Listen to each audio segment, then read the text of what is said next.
Ok, thì hôm nay cũng có mấy bạn hỏi về con chuột này kết nối như thế nào và nó xài hai thiết bị như thế nào.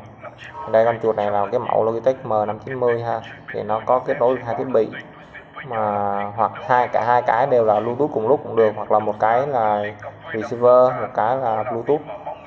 Đó, thì giờ mình setup cho nó như thế nào để sang này. Để ý là khi mình sử dụng chuột thì nó sáng lên, thì lúc đó mình là người nhìn vô cái màn hình thì đương nhiên là một mở khóa luôn rồi. Và con chuột này thì mình xài nó với cái máy tính của mình luôn. Đó, đây thì mình cài cho nó trong cái mục Assistant Tools này, mình kết nối với cái bàn phím không dây. Bàn phím không dây này cũng kết nối nhiều thiết bị luôn, để mình vừa xài cái điện thoại mà vừa xài cái laptop. Thì trong cái con chuột này mình cài đặt mấy cái nút như sau. Đó, thứ nhất là chạm nút 1, nút 2 hay nút trung tâm điều khiển bàn phím chuột, thì nhấn này, nhấn bên phím bên phải thì nó ra trung tâm menu là mình có thể điều khiển. Đó,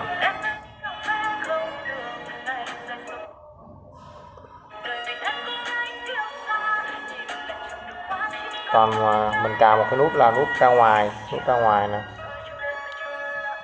nút đa nhiệm này. Đó.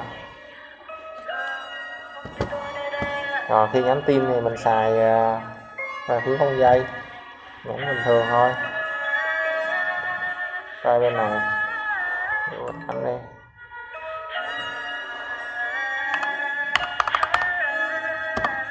Đó, nhấn bình thường ngon lành.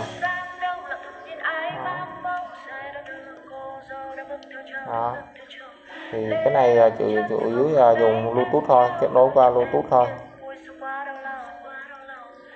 Con chuột với bàn phím này thời lượng xài của nó khá là lâu cho một lần sạc ha.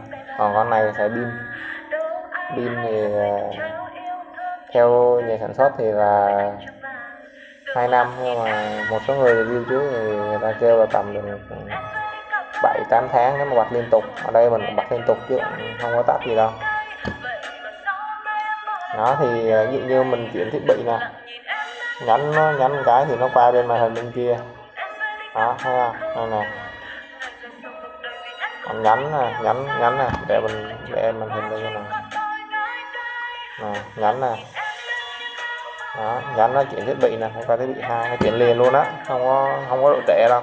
Thực ra vẫn có, nhưng mà độ trễ gần như đối với mình xài gần như mình không có quan tâm, chưa tới 1 giây nữa, nhấn cái là nó qua bên kia liền.